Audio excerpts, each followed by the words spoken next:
Hitler అంటే రేవంత్ రెడ్డికి స్ఫూర్తి కాదు, అసలు రేవంత్ రెడ్డి హిట్లర్ అని చెప్పేసి బీఆర్ఎస్ పార్టీ నేతలు మాట్లాడుతున్నారు.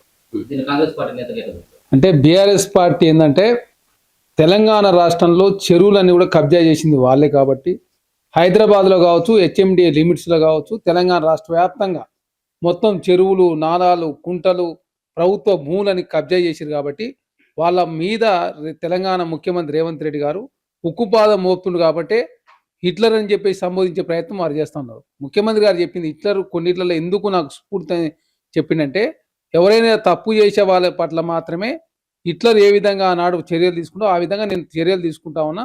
దాని ద్వారానే హైడ్రాని తీసుకొచ్చి హైదరాబాద్లో తెలంగాణ రాష్ట్రంలో పార్కులు, లేక్స్, చెరువులు, కుంటలు, నాలాలను కాపాడే ప్రయత్నం, ప్రకృతిని కాపాడే ప్రయత్నం చేస్తున్నాయని చెప్పేసి చాలా స్పష్టంగా ముఖ్యమంత్రి గారు మాట్లాడారు. దానికి బీఆర్ఎస్ పార్టీ దాన్ని ఏదో రాజకీయం చేసే ప్రయత్నం, రేవంత్ రెడ్డి గారు హిట్లర్ అని చెప్పి సంబోధించే ప్రయత్నం వారు చేస్తున్నారు. వాళ్ళలాగా ప్రభుత్వ భూములు కబ్జా చేయలేదు రేవంత్ రెడ్డి గారు, వాళ్ళలాగా చెరువులు, నాలాలు, అదే పార్కులు కబ్జా చేయలేదు రేవంత్ రెడ్డి గారు. కబ్జా చేసిన చెరువులను, నాలాలను, కుంటను కాపాడే ప్రయత్నం కాంగ్రెస్ ప్రభుత్వం చేస్తూ ఉంది. దాన్ని అనవసరంగా రాజకీయం చేసే ప్రయత్నంలో బీఆర్ఎస్ పార్టీ ముందుకు పోతా ఉంది. దానిలో భాగంగా కాంగ్రెస్ ప్రభుత్వం చాలా కఠినంగా వ్యవహరిస్తూ తెలంగాణ రాష్ట్రంలో ప్రకృతిని కావచ్చు, సనాతన ధర్మాన్ని కావచ్చు, అదే కాకుండా మూసిని పునర్జింపు చేసే కార్యక్రమం కావచ్చు, అదే కాకుండా దేవాలయాలు రెనోవేషన్ కావచ్చు, ఇవన్నీ కూడా చాలా పకడ్బందీగా తెలంగాణ రాష్ట్రంలో కాంగ్రెస్ ప్రభుత్వం గతంలో కూడా కేసీఆర్ హిట్లర్ తో పోల్చుకున్న సందర్భాలు చాలా ఉన్నాయి. సో ఎందుకు అంటే ఈ రోజు రేవంత్ రెడ్డి మాట్లాడితే ఇంత రాదంతం చేస్తున్నారు అనుకోవాలి. విన్నారా? ఇంకా అదే కాదు సార్, ఆయన చెప్పు కంటే కూడా ఎక్కువ టెలిఫోన్ అర్థమైందా? కేసీఆర్ సార్ ఉగ్ర నరసింహుడు కాదు, ఇప్పటి సంది హిట్లర్. అయితే ఏ ముచ్చట్ల హిట్లర్ అవతారం ఎత్తిండి అనేది కూడా తెలియాలి కదా, అది కూడా సారే చెప్తాడు. ఎన్నుండ్రి డెఫినెట్ గా దొంగల పాలిట కేసీఆర్ హిట్లరే, తప్పుడు పైరవీలు చేసే వాళ్ళ పాలిట హిట్లరే. I wanted to be Hitler, I don't feel shy. ప్రభుత్వం డబ్బులు ఇష్టం వచ్చినట్టు ఉద్యోగం చేస్తే వాళ్ళ మీద హిట్లర్ కాదు, హిట్లర్ తాచోడనంటే బాగా బిహేవ్ చేస్తాం. ఇదన్నం ఇది వారు ఏదైతే ఇప్పుడు బీఆర్ఎస్ పార్టీ ఏది చేసినా కరెక్టు, కాంగ్రెస్ పార్టీ ఏది చేసినా తప్పనే చెప్పే ప్రయత్నంలో వారు ముందుకు పోతూ ఉన్నారు. బీఆర్ఎస్ పార్టీ అవినీతిని అన్ని కూడా వెలికి తీస్తూ ఉన్నాడు కాబట్టి తెలంగాణ ముఖ్యమంత్రి రేవంత్ రెడ్డి గారిని వారు హిట్లర్తో పోలుస్తూ ఉన్నారు. హిట్లర్కు సంబంధించినటువంటి అంశం విషయంలో ముఖ్యమంత్రి గారు చెప్పింది ఏంటంటే, హైడ్రాను హిట్లర్తో పోలుస్తూ హైడ్రా విషయంలో ఎవరైతే భూములు కబ్జా చేసిన వాళ్ళ పట్ల హిట్లర్ లాగా నేను వ్యవహరిస్తున్నానని చెప్పడం జరిగింది. కాబట్టి ప్రభుత్వ భూములు, నాలాలను కబ్జా చేసిన వాళ్ళ పట్ల తెలంగాణ ముఖ్యమంత్రి కఠినంగా వ్యవహరిస్తూ ఉన్నాడు. దాన్ని అనవసరంగా బీఆర్ఎస్ పార్టీ రాజకీయం చేసే ప్రయత్నం. తెలంగాణ రాష్ట్రంలో బీఆర్ఎస్ పార్టీ 10 సంవత్సరాల కాలంలో తెలంగాణ సంపదను దోసుకున్నారు. 70,000 కోట్ల తెలంగాణ 7 లక్షల కోట్లు అయింది. ఇరిగేషన్ ప్రాజెక్టులో 1,80,000 కోట్ల రూపాయలు ఖర్చు పెట్టి దానిలో అవినీతికి పాల్పడరు. కాళేశ్వరం కూలిపోయింది, కుంగిపోయింది. అదే కాకుండా అమరజ్యోతి నుంచి అంబేద్కర్ విగ్రహం వరకు, సెక్రటరీ నుంచి సీతారామ ప్రాజెక్టు వరకు, పాలమూరు రంగారెడ్డి నుంచి ప్రగతి భవన్ వరకు, మిషన్ భగీరథ నుంచి మిషన్ కాకతీయ మొత్తం తెలంగాణ రాష్ట్రంలో అవినీతికి పాల్పడేది బీఆర్ఎస్ పార్టీ. కాబట్టి కార్ రేసింగ్ వ్యవహారంలో కాంగ్రెస్ ప్రభుత్వం చర్యలు తీసుకుంటా ఉంది. గొర్రెల స్కామ్లో చర్యలు తీసుకుంటా ఉన్నారు. అదే కాకుండా తెలంగాణ రాష్ట్ర ఫోన్ టేపింగ్ వ్యవహారంలో చర్యలు తీసుకున్నారు. కాబట్టి తెలంగాణ ముఖ్యమంత్రి వాళ్ళకు నిజమైన ఇట్లా కనపడి ఉండొచ్చు, వాళ్ళ కనపడలో తప్పు లేదు, ఎందుకంటే వాళ్ళు తప్పు చేసి కాబట్టి చర్యలు తీసుకుంటా ఉన్నారు. అదే కాకుండా తెలంగాణ రాష్ట్రంలో కాంగ్రెస్ ప్రభుత్వం విధ్వంసమైన తెలంగాణను పునరుద్ధరించే ప్రయత్నంలో భాగంగా తెలంగాణ ఆర్థిక వ్యవస్థను గాడిలో పెట్టే ప్రయత్నం, తెలంగాణ సంపదను పరిరక్షించే ప్రయత్నం, ఏ లక్ష్యాల కోసం తెలంగాణ తెచ్చుకున్నాం ఆ లక్ష్యాలు నెరవేర్చే ప్రయత్నం మేము ముందుకు పోతా ఉన్నాం.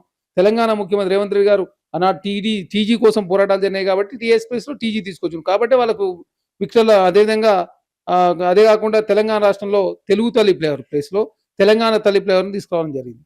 అదే కాకుండా తెలంగాణ రాష్ట్రంలో కాంగ్రెస్ ప్రభుత్వం అందశ్రీ గారి గీతాన్ని తెలంగాణ గీతంగా ప్రకటించుకున్నాం.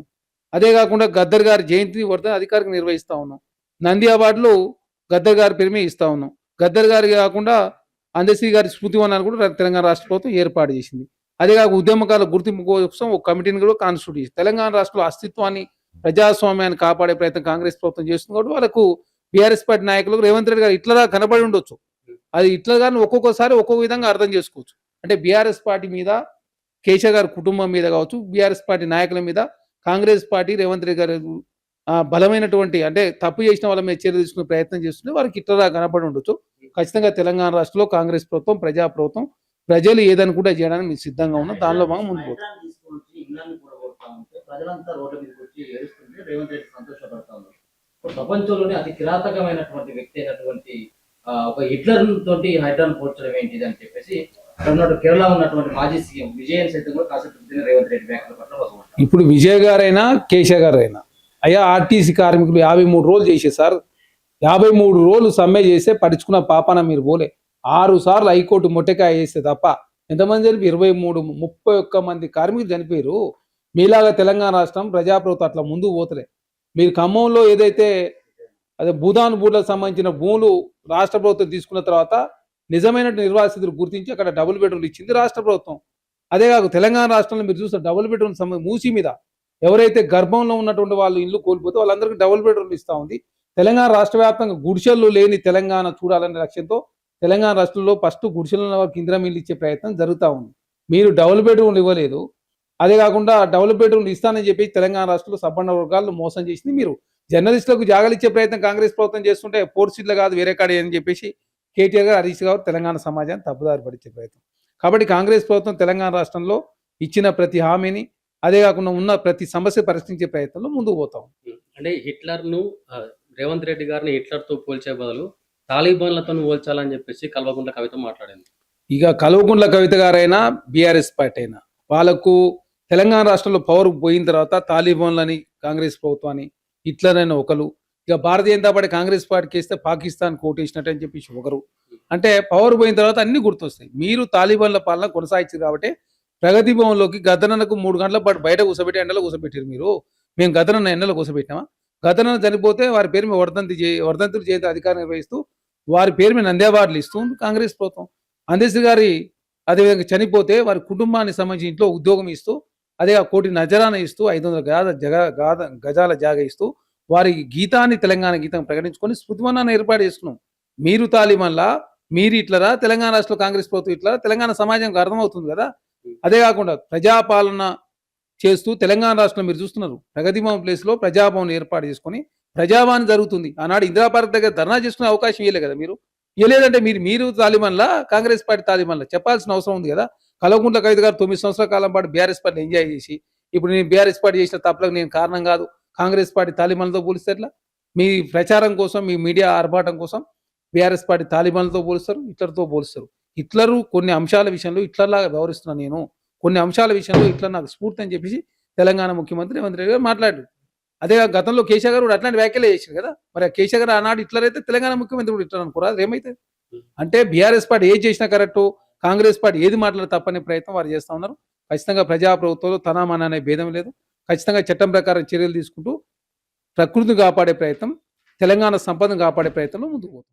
కిషన్ రెడ్డి గారు నిన్న పత్రికా సమావేశంలో నన్ను పారదోలడానికి తెలంగాణ రాష్ట్రంలో పుట్టలేదని చెప్పాడు. ఆయన ఆల్రెడీ పుట్టి ఈరోజు గౌరవ ముఖ్యమంత్రి హోదాలో ఉన్నాడు. ఈరోజు గౌరవ ముఖ్యమంత్రి రేవంత్ రెడ్డి గారు 2047 $3 ట్రిలియన్ ఎకానమీతో ఇవాళ భారత్ ఫ్యూచర్ సిటీ నిర్మాణం చేస్తున్న సందర్భంగా ఇవాళ రాష్ట్ర ప్రజలందరూ కూడా హర్షం వ్యక్తం చేస్తా ఉన్నారు. కానీ కేంద్ర మంత్రిగా ఉన్న కిషన్ రెడ్డి మాత్రం ఇవాళ ప్రెస్ మీట్లకే పరిమితమై రాష్ట్ర ప్రయోజనాల గురించి కానీ, రాష్ట్ర ఉద్యోగాల గురించి కానీ, రాష్ట్రానికి రావాల్సిన నీళ్ల గురించి కానీ, రాష్ట్రానికి రావాల్సిన నియామాల గురించి కానీ ఎక్కడ మాట్లాడిన సందర్భం లేదు. కానీ కేవలం పత్రికా సమావేశాలు పెట్టి ఇలా రాష్ట్ర ప్రభుత్వం మీద గౌరవ ముఖ్యమంత్రి మీద విమర్శించడం, ఇలా దుమ్ము సూర్యుడి మీద వస్తే మీ ముఖం మీద పడుతుంది కిషన్ రెడ్డి గారు అని చెప్పక తప్పదు. గతంలో టీఆర్ఎస్ పార్టీ ప్రభుత్వం ఉన్నప్పుడు ప్రధానమంత్రి రాష్ట్రానికి వస్తే కనీసం మర్యాద ఒడియని గత ప్రభుత్వం ఈ రోజు ఫెడరల్ సిస్టంలో ప్రజాస్వామ్యాన్ని బతికించాలని దేశంలో ఏ పార్టీ అధికారంలో చూడకుండా రాష్ట్ర ముఖ్యమంత్రిగా ఇలా ప్రధానమంత్రి గారి దగ్గరికి వెళ్లి ప్రధానమంత్రి గారికి తెలంగాణ రాష్ట్రంలో ఘన స్వాగతం చెప్తున్న గౌరవ ముఖ్యమంత్రి గారిని చూసి ఈ కేంద్ర మంత్రి నేర్చుకోవాలని సందర్భంగా మనం చేస్తా ఉన్నాం. ఇలా కేంద్ర మంత్రిగా ఉండి కేవలం ట్యాంక్ బోర్డు ఉత్సవ విగ్రహంలాగా ఉండడం కాదు కిషన్ రెడ్డి గారు, మీరు తెలంగాణకు రావాల్సిన అన్ని వనరులపై మీరు కేంద్రం మీద ఎందుకు పోరాటం చేస్తలేరనే సందర్భంగా మనం చేస్తా ఉన్నాం.